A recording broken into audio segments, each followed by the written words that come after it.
It's Jordan. He's making circles in his tractor. Today is Sunday, February, I don't know, the Sunday after Valentine's Day. Is that 14th, 15th, 16th, 17th maybe? We're having a nice day today, mid-50s for a high. We got winds out south. We're up here just cleaning out the house so that they can maybe do insulation this week.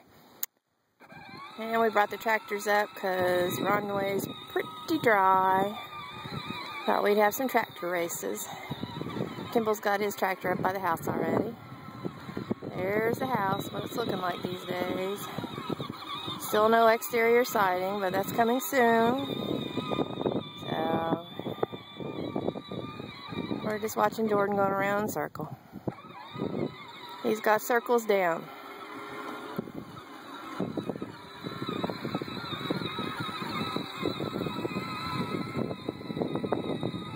Alright, say bye-bye.